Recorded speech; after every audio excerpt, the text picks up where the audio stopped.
I gotta do this clap for Rose. Do I need to do it too? No. Jessica does the same thing. I'm like, no, it's just one clap. So we can line up the audio with the video, you know? Oh, got it. Yeah. Well, I gotta do 2 claps because it's like knocking on a door. You don't just go. You got. It's like the clapper. Remember the clapper? That thing was the best. I know. I feel like they should bring that back. Because there's a lot of time I get in bed and I'm like, damn it. Like I wish I could just do that. It's so true. We need the clapper back. People are like, no, it's just a voice thing. I'm like, screw that. That's so hard. Like, There were some very hey simple. Alexa. They're like, no, I just want a quick thing. I don't want to think about it. That's it. Right. I was gonna say, you guys. Hey Alexa, turn off the bedroom lights. Just go. That's easier than It's done. Yeah. Done. Some of the simple tech. I gotta say, I have an embarrassing story. Before this is, we're at college. Our first friend of our friend group gets married, right? And I didn't know any better. I didn't know that you had to get some. I knew I had to get him a gift, but I didn't know what. You know, I was like, I didn't have any money. So I actually got them a clapper. Yeah. And they were like, what is this? Like, why did you? I was like, I didn't know. And then later I'm like, no, I actually needed to get him like a real gift, but I didn't know, right? So I was like, well, I'm an idiot. Well, if I was that friend, I would have appreciated it. I got him a clapper. I'm like, but did you use it? That's the question. Did you use it? He's like, yeah, it's great. Okay. Well, I just making sure. He's like, I gotta find my keys. Find my keys is great. Yeah, but bread maker would have been better. Yeah, I remember. Bread makers, gravy boats. I don't know, man. I have no idea. I'm just a gift card, and people say that's not Fun to personally say. enough. You and I'm can't like, get a gift card. but I'm just No. like, no. I go, I know, but I'm like, I'm not good at stuff. Like I'm the guy that will help you move, and I'll give you Yes, some money. I appreciate that. Whatever you need to do, that's my Yeah. gifts. I'm not creative with the thinking with man. gifts. I'm bad. Dude, we registered our wedding. By the way, this year's our 25th anniversary, Jenny and I. So, crazy. Congratulations. So, but at our wedding, there's always like, and you know this is going to happen, but like, there's always some crazy aunt who goes off registry. And I swear to God, we got like 5 pieces of crystal, like a bowl and shit. And we like, what? We didn't ask for any of this stuff, right? So we try to take it back to like, I don't know, Marshall Fields or Hudson's or now was Macy's. Yeah. And it was all on clearance. So they wouldn't take it back. Like, You're like, thank you for this cheap gift that I who is can't the return. monster? Like, just get something cheaper on the registry. Like, you don't want me to do something like that. I also want to be a fly on the wall for her mind if she walked by that was like, yeah, that Yeah, screams you know Ben. what? That screams Ben. I like this. I like this. He will love this. They're going to love this. When I come over next, this will be on display. There's going to be some fruit in it and some nuts and, Yeah, that's awesome. So I don't know why we think of that, but the crystal. I don't know. I know that when I got married, I got about 15 charcuterie boards, and we only registered for one. And I'm like, I mean, we literally have a whole drawer or shelf, Just cabinet, full, just, this kind of brown, this size. And I'm just like, we only need one, maybe use 2. a charcuterie board like once every year. I was going to maybe. say that, and then maybe we just need 2 of them because we'll have one in this part so people can eat and one over there, and that's it. And even then, I'm willing to just pull out one of those cheap plastic plates. Yeah, you don't really need them. That's like unnecessary. Yeah, it was unnecessary. So I also might start my own business and start selling charcuterie boards. So Yeah, that I got could be. additional You got revenue enough. streams. You probably need it right now. Yeah, I take it. Oh, man. Well, Miguel, good to have you on the podcast. First time, right? Like, Yeah. I can't believe it's taken this long. Yeah, it's on me, but I appreciate It it. is on you. It's your fault. That I agree with. It's an honor to be on it. Rarely do I agree. In that case, it's definitely your fault. Yeah, no, I'll take it. But no, thank you for having me. I'm glad Yeah, I of finally got to course. make it happen. Yeah. Yeah. All right. So what's going on in your world? I feel like it's the same story year over year Same with, stuff. having to cut costs and look and see what you can do. I do think that, and I don't like cliche words and corporate jargon, but automation and AI is something that's super important. And when we try to release the cost or reduce the cost, a lot of our investments in, capital, we got to look at technology. I think the one part is with previous investments, I know the business, I know the workflows, I'm looking for the right partnerships, but with AI, true AI and automation, it's so new. And unfortunately, the So longer hard. you're in healthcare, you're not as close to the tech and the details, so you really have to trust your teams. And we're just not cutting corners when it comes to making these decisions. So it's a lot of time reading, researching, but also finding the right partners that are willing to really put skin in the game. Because this is new, and if anybody tells you they mastered it, Run for the hills. trustworthy. Yeah, not trustworthy person. I'll tell you Yeah, that. run as fast as you can. Yeah. Interesting. Yeah. Yeah, that's not uncommon. I mean, I think everyone's trying to figure stuff out. You know, it's a nascent space. It is. I think I'm blessed that I have a really great RC analytics team.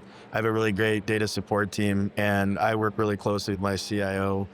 And if nobody's going to hit, a grand slam or about 1,000, but darn it, between some of the smartest people I've worked with all together, we will figure out the best solution for the time, or best solutions, and that's all you can do. And I feel like I can sleep well, and I've done my job. Yeah. Let me ask you another question. When Miguel's having, like, when you're in your zone, you ever heard of this, the zone? Like, what are you, like, some people describe it as, like, you lose time when you do it, when you're, like, one is, and it could be work, it could be something else, but, like, what's, like, most fun, most engaged Miguel? He's putting together a Lego set or something, I don't know. You're like, what's... For professional or personal? Both, like, well, I don't know, like either. I don't know. I'll start with professional. Professional, definitely when it's a mix of educating folks that care about what you're doing, whether it's I'm working with the chief medical officer and I'm trying to explain why we really need to be in lockstep on medical necessity denials.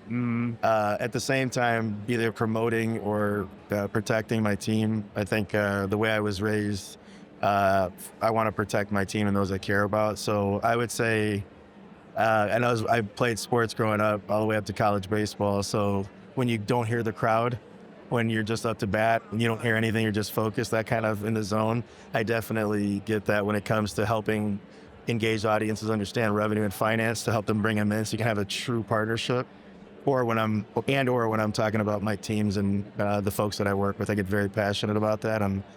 Yeah, I'll look up and go, it's a 5-minute email, and it's an hour and a half later. So, yeah. Personal, I'd say working out.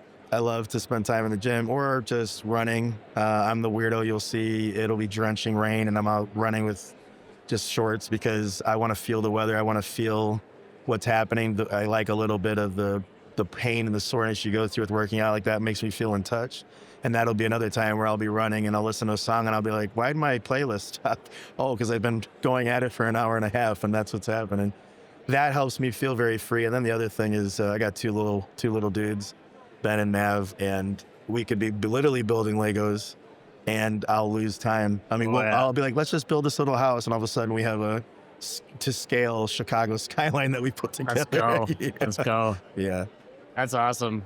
It's funny, I don't know if you know this about me, but every Christmas I get a Lego set. Oh, no, I didn't know that. Yeah, so my wife, I'd tell her, like, here's the 4 I'm looking at, she gets it for me.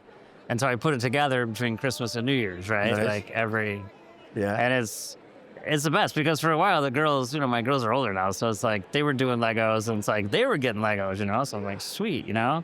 And then they just stopped getting it's like they're not into it anymore. Yeah. No, I still I like doing this, So that's a fun, relaxing time for me for like in between the Christmas and New Year's break. So a couple questions back at you. What was the last one? And if the last one wasn't it, what was your best one in the last X amount of time or years? Okay. This year's was epic. If it's not my favorite, I'll tell you what my other one would be, but it's the Goonies. They make Legos for Goonies? No, just this one. Oh. But it's the pirate ship from Goonies. Yeah. And the one side is the pirate ship and the top, and the other side is all this like individual scenes from the movie that fit. It's I have to Google cool, this. dude. It's so cool. And that thing Goonies crossing the Legos. That's awesome. Oh, it's incredible. And get this, Lego has like an ideas competition every year, Yeah. and people submit their designs. So this guy, it was one of those submissions. So this guy designed it in his spare time. It's insane. It's I insane. feel like I'm seeing a little spark of a thought of you want to do that next No, competition. I definitely don't. I don't have enough. I'm not that good. And They can do a it's- Lego of the podcast. that's so boring. It's just a mic. You're like, I don't know, man. So if that one wasn't your favorite, what's your favorite? A few years ago, I did the Home Alone house, Oh my God, I didn't know they had that either. and it's the largest one I've ever done, and it took me basically all week. Although Goonies was almost the same size, but like the intricacy of the Home Alone house and they had all the scenes from the movie and all the different parts. It's like that was really unbelievable. That was pretty awesome. That's great. I say Home Alone is the tradition movie. Yes. Every family's got one or two. Yeah, I grew up. That's why I grew up. Yeah. Like that's the era that I was a kid. You know, it was like that was Home Alone was like the thing, and so was Goonies. Goonies was like Yeah, quintessential of my yeah, youth. It yeah. was like one of the first things I ever went to see in the theater. You know, it's like so. Those are cool. I don't like putting together. Like I got the Back to the Future car, and I love Back to the Future. Like Yeah. obviously also, but it was like for 90% of the time, you don't even know what you're putting together because it's just so intricate. Oh, okay.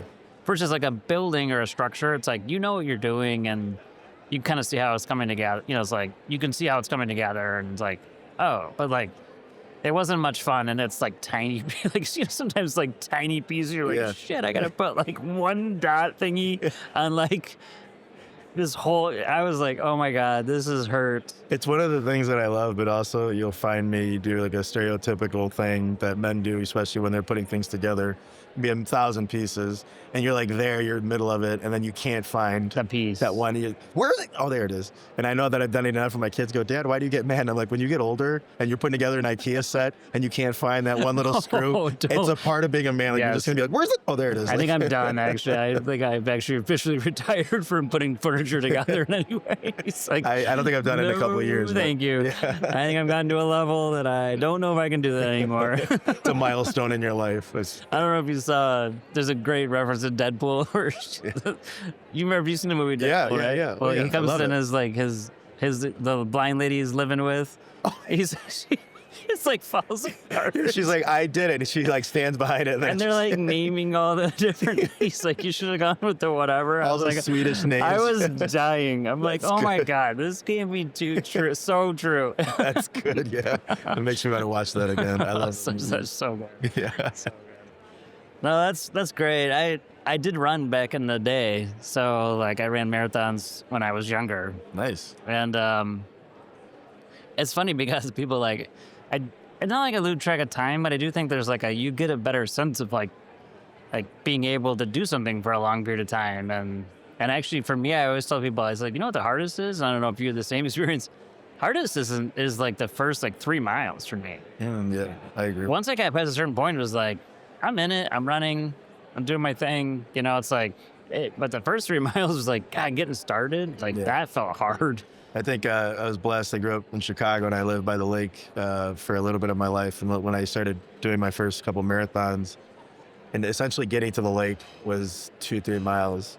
So I'd hit, So get up once you that get wall, there, and yeah. then you see the lake, and I would run. And all of a sudden, now it's not 9 a.m. Now I got to get lunch, and might be exactly your point. You get past that first wall, and it starts to come down. But I did a few. I loved them. Yeah, But yeah. I don't think I want to do any more. Now I do more weighted vest running, and I just try to do a couple miles, Trying to maybe keep in 2 shape, or 4 or yeah. 5 miles. Well, I do like a combat fitness, so I'm never going to be the biggest guy in the gym. I'm never going to be a guy that can run marathons, but I want to balance Like a both. ruck? Are you doing rucks or what? Yeah, I run with a 40-pound vest. I usually about 2.5 miles. 40 Then I'll do pounds is crazy. Then I'll do kind of I do like a mini Murph. I don't know if you know what a Murph is. Oh, yeah. I do like a Murph a week because that way I still feel very in tune with my body. But once again, it's not, if the body is the second priority, the mental health and the zoning out and like thinking through my plan for the day, the week, the month, what I'm going to eat later, what I'm going to do with the kids. I get all that lined up and I just come back and I feel fantastic. But time does go and I'm like, yeah, I'm going to take, hey boys, let's go get lunch. And all of a sudden I'm like, oh my God, it's 1 o'clock. I got to get back. So, but I Sure. love that. And Yeah. especially as you get older, you need that time and it's hard to get that time where there's not the noise. So you can think about work your life, everything you need to get going. And Well, I didn't have kids when I was running. Did you? Yeah, you didn't have kids when you no, were running. Yeah. no, but I didn't have time. I don't know how. I'm like, I see people who are like have kids and stuff. I'm like, how the frick do you do well, it? I should probably No preface, idea. I'm up at 4 a.m. every day. So that's how I get all my time because they don't get up till 7. So I get my, on the weekends, I will go during the day once the kids have some, like they're going to go with their friends, like see a movie or something. Then I'm like, okay, I've got 2-3 hours. I can do my own thing. But they are getting old enough now, Ben, where I brought them a couple times with me. And I got to say, I don't understand how their little 6-year-old, 8-year-old bodies do it, but they can hang. They don't have the weighted vest, but they can hang. Putting 40 pounds of weight on them. They're like, my youngest, Suck it up. my youngest Ben is like the Hulk. He's like, I want a weighted vest too. So I put on like an just a old vest, raincoat. just a Like, vest, yeah, yeah. no, yeah, exactly. I just put on this extra shirt. That's really, but they He's like, love it's it. so heavy. Yeah, but they love it. And I love that I'm inspiring them to do that because I think it's not just physical, once again, the mental part. And I feel like if I could pass That's on to great, them my man. kids, Yeah, that's awesome. yeah. So it's going good. I do it with them now as I get older. You would have been 4. No, you Yeah. were in the military. Did I understand? Yeah, I was in the Army. So you just like, this is why I'm wired, man. Yeah. No, I got it. Even if I'm not up when I'm taking a lazy day on a Saturday or Sunday. I'm usually still up at 4 or 5. I'm not working out, but I'll get up, get some emails done so I can get ahead of the week. Catch up, do some light reading, some financial reading, and then I love waking my boys up and getting them breakfast, and that's the best way to start a day. So That's cool. Yeah, that's good, man. Now, is it okay if I know a bit of your story, and I think it's incredible, yeah, but blessed. would you be Sure. up for sharing just even a piece of it? Yeah. Especially how you got into rev cycle. Because if I just asked you how you got into rev cycle, I think no one is going to, it's almost unbelievable story. Yeah. So do you mind sharing a little bit? It'd be, I don't. I think when I was starting my career, I was a little nervous, and I'll get back to this, but I had a little bit of imposter syndrome when I started my healthcare career. Military was my background. Grew up in Chicago. Grew up in not the nicest neighborhoods. They're nice now, but they were not nice in the 70s and 80s. Right. Not to tell you the blunt version of it, let's just say my skin color was not common in my neighborhood, so I stuck out a lot. So a lot of people were, I was put in harm's way a lot. In order to fit in, you had to make friends with people that were in gangs, and essentially my life started going in that direction. Yeah. And I was in a bad circumstance where I had a traumatic course of events happen to me, essentially 2 bullet holes in my back from a bad deal. I spent a lot of time in the And how old hospital. are you then? 13. 13? Yeah. Well, that life started when I was 11. I was able to be a really good kid still in school. I could live 2 lives. So I had the straight A's. I was studying. I was still doing sports. But at night, my father lost his job for about 2 years. We needed to help make ends meet, and that was about that time. So I was helping bring cash in, way more cash than I was showing my parents, but I was able to bring that cash in and help support the family the way we could. My brother was also, I was 9 when my brother was born, so you're talking about I had a little 2-3-year-old, and it actually connects earlier when you asked me when I get in the zone with work stuff. That's where I think a lot of my protective nature came in. So it's like the defensive posture is like, oh, I'm protecting my people. Yeah, and I gotta, because that's your little brother, right? My little brother, and also I wanted to make sure, I grew up, we ate so bad. Like there would be days my grandfather would be out in the backyard, like just crying because he didn't have enough food for all of us. So he would go hungry that night, and we'd buy a pound of meat and it had to last a week because we'd mix it with flour and we'd eat like a paste, and like that was what we ate. So we come from those things, and I'm like, my dad would tell me some of his stories too. And I'm like, we can't go back there. And so I'm going to do all I can do, even if it's wrong. I'm going to do all I can do to make sure we don't do that. Anyway, so I'm involved in a deal. It goes bad, and I end up being shot twice. The last thing I remember was I saw some blood, felt the pain and the burning, passed out, woke up in Cook County, and I was there for about a month. At that time, I was younger, and who works in hospitals? Doctors and nurses. Yeah, you don't know, nobody right? else. It's like nobody else. But this guy shows up in a suit, and every day he comes to see me. And at first, now I know it was a financial counselor.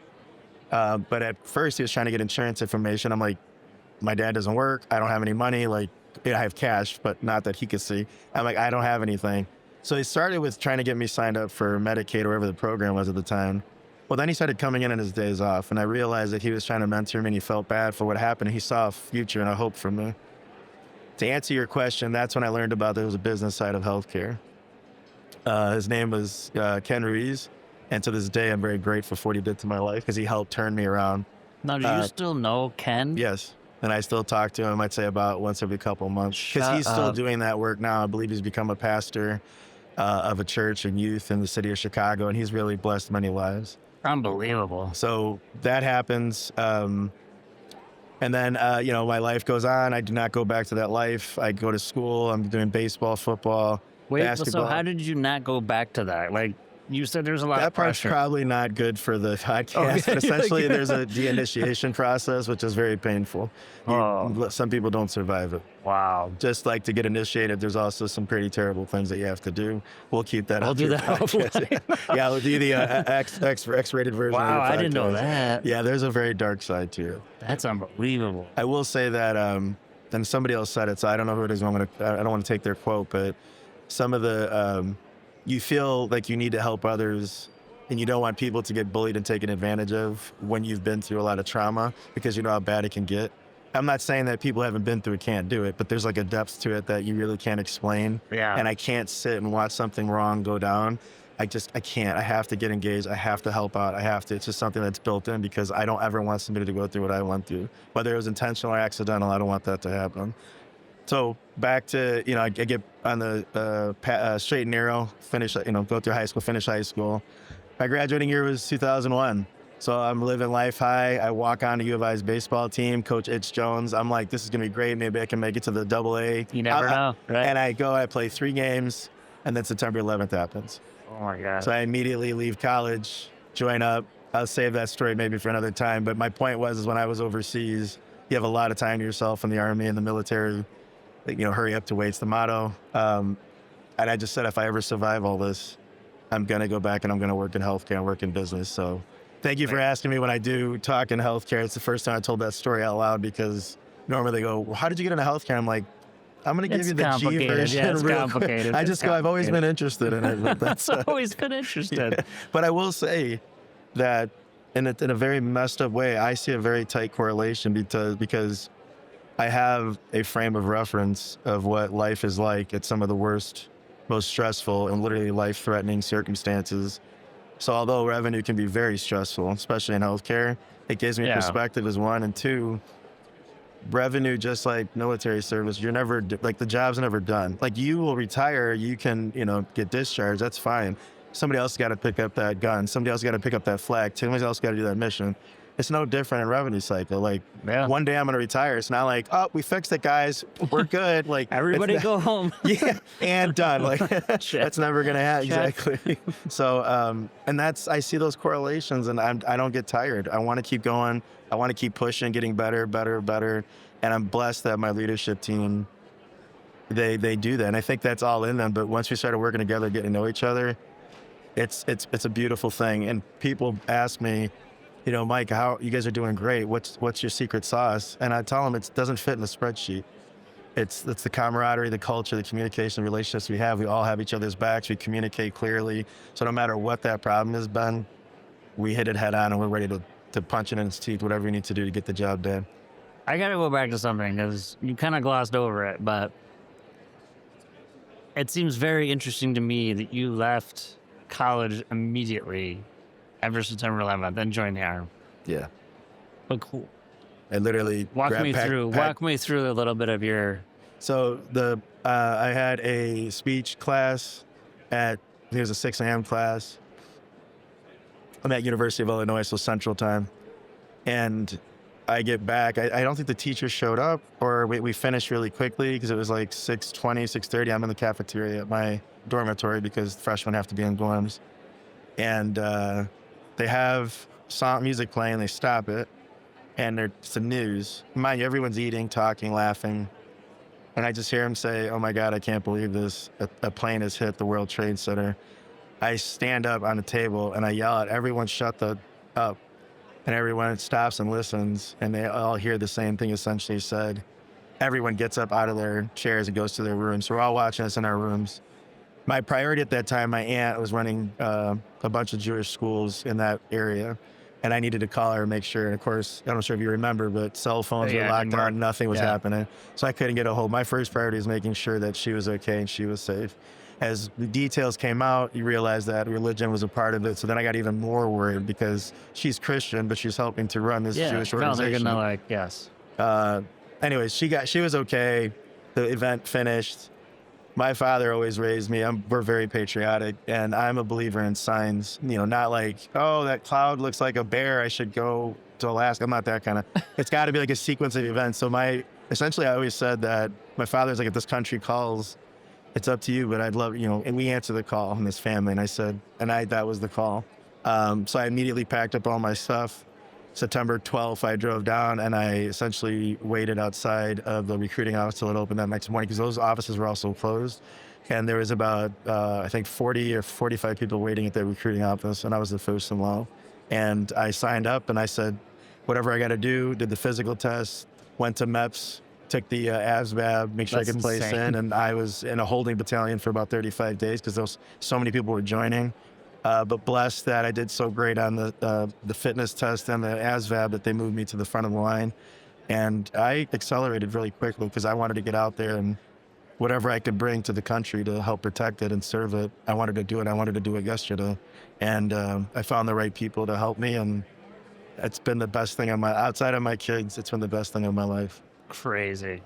So did you end up over? Like, what did you... Yeah. Like, where did you end up, like... So I was 101st Airborne was my first unit. So paratrooper, air assault, Fort Benning, then Fort Campbell. And then I was immediately deployed to Afghanistan was my first deployment. Second deployment was back in Afghanistan. First was Kabul, second was Kandahar, and then did some work in Iraq, and then some other stuff I can't talk about. But yeah, I essentially went wherever the action was. Wow. It's kind of like... the reward for doing a good job is more work. Yeah. I think it's a little different. In the military for sure, right? But yeah, and I loved it. And it was kind of like, you've only been back for 2-3 weeks. And I was like, I didn't have, to your point earlier, I didn't have a wife and kids. And I'm like, send me again, send me again, send me again. And I didn't mind it. I loved it. I kind of got used to that lifestyle. And don't get me wrong, I love my kids and I love what I do for a living. But I miss that life more than I can tell you. Yeah. The brotherhood is what I miss. It's a special time. Just like, that's not the same thing, but like in college, the freshman year, right? It's like the kids in my dorm, it's like, man, I missed some of that time. Yeah. You can't go back. I will say that was a really interesting experience though, being a 24-year-old freshman. When you came back. I've been like to war multiple tours. Yeah, you're like, guys, I don't think you really... Can you buy us beer, Miguel?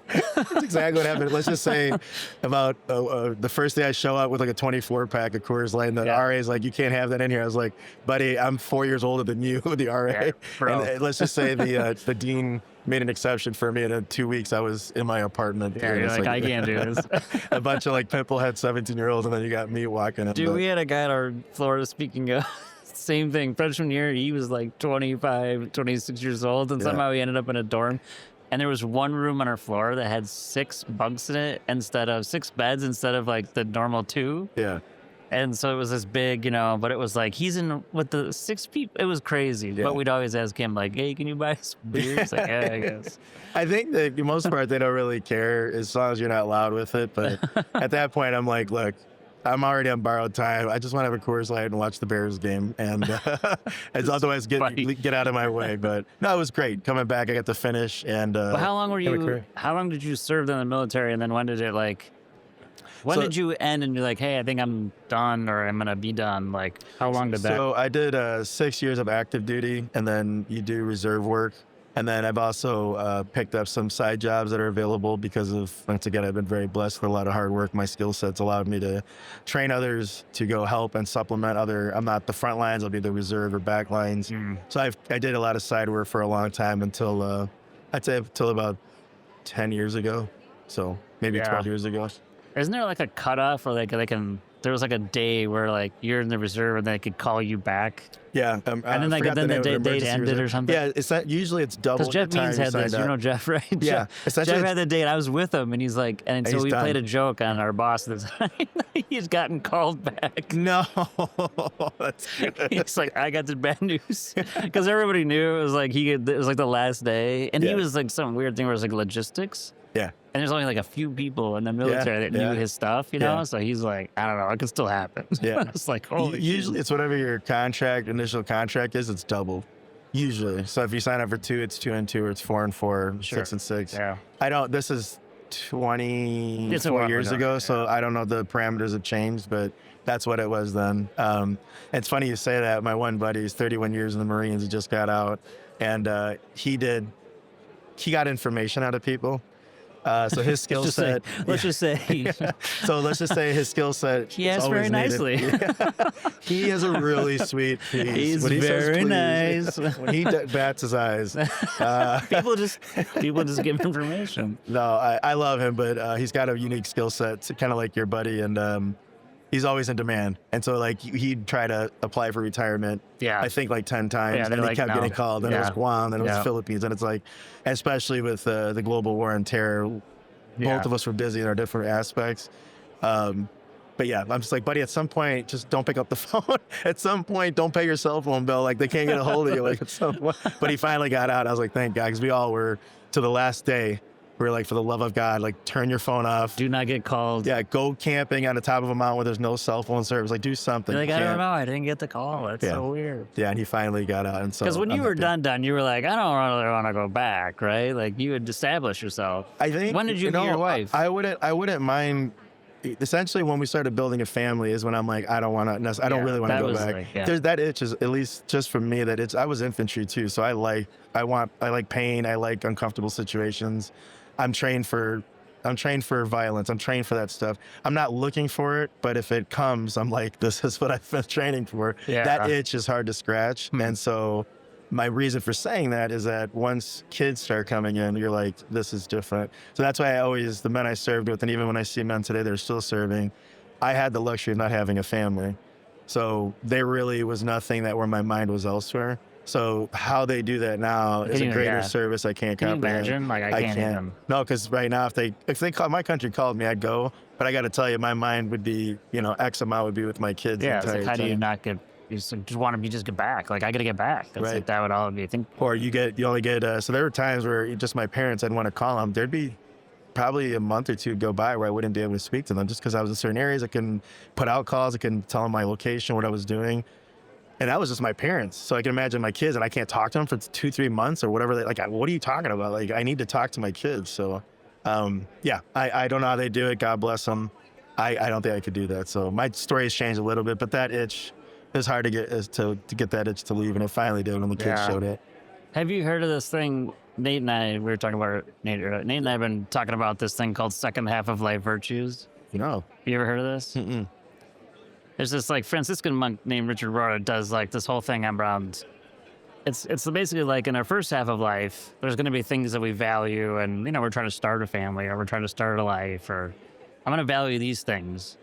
He's like, at some point, like it starts to switch, and you don't like the things that you did before don't work for the things that work now. And the things that I valued when I was my first half of life and the second half of life, it's like I don't. So a good example for me is like, I was like big into CrossFit and big into like playing basketball. This is another basketball example. I was a basketball player. Like growing up, I played tennis and basketball. I don't look like much like a basketball player, but I was actually pretty good. And I found myself playing, and then at some point, I remember like 3 years ago, I'm playing with my friend Peter. We're doing full court with guys that are like former like Division III players, and it's like, and I literally stopped in the middle of like a game, and like the ball had gotten stolen or whatever, and I was like, what the frick am I doing? Yeah. Like, I don't need to be out here, Yeah. and I don't need to be like risking myself getting injured, right? It was like, that's the last time I played basketball. Oh, really? Yes, I was like, I think I need to be done. Yeah. And I do miss it, to your point, but it's also like it's starting to realize, like, what are the things that I'm valuing in this second phase? Like, my kids are only a couple years, we're 2 years away from kids being done with high school and like kind of starting to become adults, right? Yeah. It's like, not that they're leaving day one, but it's like they're gonna be gone. It's just like, but it is like a different phase, Yeah. and my wife is trying to figure out, like, she's going through this crisis, not a crisis, but like identity of like, who am I now that, like, because she didn't work. She's been a teacher before, and with our kids, she hasn't worked. It's like, what do we do in this second phase, or this second half, right? So I say that because it's striking when you're talking about it. It's like you're getting into that second half of life, or it's, you're in the in-between maybe. And it is trying to figure out what do you value and what are you going to have. What are you going to put priority on, I guess, is probably the second half. It sounds like I might be doing that literally as we speak. I mean, my body kind of in the my body middle of it. hurts a lot longer when I So do these true. workouts. I used to not. And with my kids, they, as you know, kids are great, and there's all phases of them. But let's just say now, my kids' questions are way deeper. So it makes you think, like, I would have answered that differently when you were born. But now that I'm watching you ask me this, my one son goes, we're like out, like, I forgot what we were doing, like eating a slice of pizza, and there was like a baseball game, and he's like, hey, Dad, can I ask you a question? I go, yeah. And he goes, why did you feel it was important to join the Army? And I was like, geez, like, I was not ready for that. Like, what the, and then his next question was, is yesterday tomorrow? So I was like, oh, you are 6, right? But But still, like the deep depth of the question. question. But now, especially with my 8-year-old, he asked me very invasive questions, which I love, but to your point, it makes you reflect, oh, this is why I did that. And you're like, well, he's like, are you going to do that anymore? And I'm like, no. So to your point, I am going through that, like, not identity crisis, but essentially, who am I now? Because who I was my whole life is still a part of me, but it's not necessarily how I identify myself. And I didn't know that there was a term and methodology from it, but I think I'm going through that actively right now. Yeah, I don't know if the methodology, but yeah, I mean, it's more kind of like being intentional about, like, why I'm not, like, my body doesn't heal. I'm turn 50 this year. It's like, I don't have the same. I still want to be in shape, and I still want to play tennis, but it's like, okay, but if I want to play tennis, I want to keep doing that. I want to play golf. I want to be able to do those things. I can't do those things. Yeah. It's like that kind of like, oh, I realize I can't have all of this. Yeah. And I actually hurt myself last year. And it was my fault. And it was my fault as in, like, I didn't prepare myself to go do, and I should have been preparing myself to go play competitive tennis. Yeah. And that's again, like, it's a different phase than I was in the beginning. And I value things differently. Like, for me, it's like, you've heard me say this before, but it's like, I don't want to work with assholes. Yep. And I want to do things I love to do. And if that means I make less money, okay, fine. Yeah. Because I'm at a phase where I don't need I'm established, right? Like, I'm going to be fine. Yeah. And I think that's just a difference. But some people never get out of, like, what they valued 20 They years stick to ago. that. They still stick to that. This is who I am. I'm not changing who I am. And although that sounds This admirable in worked for some ways, me. but you can't be that rigid. Yeah. This worked for me so many times. Well, and then then someday it doesn't work for me. Someday it doesn't, and then it's the definition of insanity. Like, you're gonna try. You need a different result doing the same thing. Like, that's gotta hit you. To your point, it's gotta hit you personally, individually, or you won't grow. You won't shed that skin. You will always be stuck in that, and that's not healthy. I'll tell you this, just to add on, I think with my network and people, I'm always a nice guy, but let's just say I'm looking at my relationships and evaluating them that way. Like, is this bringing value to me? Whether it's business, whether it's somebody in my friend circle that, do you make me happy, or are you always bringing me down, or do you always need things from me? Which I'm happy to help, but at some point, is this, like, what am I doing? Like, what are we doing right now? Like, maybe we were friends 20 years ago, but maybe we're not friends now. I have this one friend that's like, you make it very difficult for me to be friends with you. Like, it shouldn't be this hard. Right. Like, so I just, I'll just pull away from that. Like, Yeah. I'm going to invest time. I only got so much time. Yeah, that's another way to look at it too, especially as you get in that middle part of your life, is kind of look back and go, man, I've had a great life, but what am I going to do the second chapter of my life, the second half of my life? You got to get your priorities straight. I love that, Ben. I'll leave you with this, because reminded me of something else, and then we got to finish up. But I heard this study that focused on kind of parents and their children, right? And the kids that end up kind of like doing the best, they found that there's one unique quality that the parents would actually be very good at telling their own journey and story to their children. And I never thought about this, right? But it strikes me when you said that about your son asking him, is like, the more you can share about your journey, which is powerful and amazing. And I can't thank you enough for sharing it. I mean, honestly, it's incredible. Like, I think that actually is like gold. Yeah.